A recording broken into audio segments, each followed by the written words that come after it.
પંજાબમાં પ્રથમવાર IED blast, BSF જવાન ગંભીર ઇજાગ્રસ્ત, બોર્ડર પર 500 કિલોમીટર એરિયા એલર્ટ.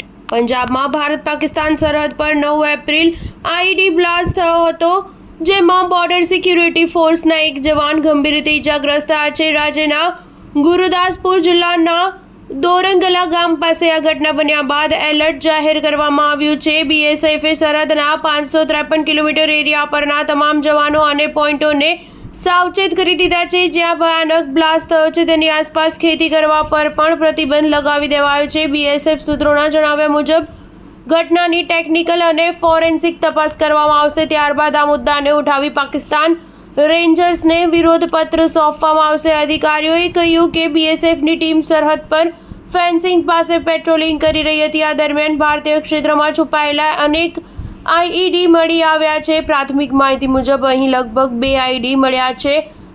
ઘટના બાદ આસપાસના વિસ્તારોની ઘેરાબંધી કરવામાં આવી છે. તેમણે કહ્યું કે પેટ્રોલિંગ ટીમ તપાસ કરી રહી છે. ત્યારે અચાનક આઈઈડી બ્લાસ્ટ થયો છે, જેમાં બીએસએફના એક જવાનના પગમાં ગંભીર ઈજા પહોંચી છે. પંજાબ સ્થિત બીએસએફના એક વરિષ્ઠ અધિકારીએ કહ્યું કે ગુરુદાસપુર સ્થિત સરહદ પાસે અગાઉ પણ ડ્રોન હુમલા થયા હતા. આ ડ્રોન મારફતે પાકિસ્તાનથી ગેરકાયદે માદક પદાર્થ ઘુસાડવામાં આવ્યો હતો. જો કે પ્રથમવાર આઈઈડી વિસ્ફોટની ઘટના બની છે. હાલ ઘટના સ્થળની આસપાસ વિસ્તારોમાં એલર્ટ જાહેર કરી દેવાયું છે. અધિકારીઓએ કહ્યું કે ગુરુદાસપુરની સરહદ પાસે પ્રથમવાર આઈઈડી બ્લાસ્ટ થયો છે. અગાઉ પંજાબ સરહદ પર ક્યાં પણ આંતરરાષ્ટ્રીય સરહદના 2289 કિલોમીટર વિસ્તારમાં ક્યારે આવો બ્લાસ્ટ થયો નથી.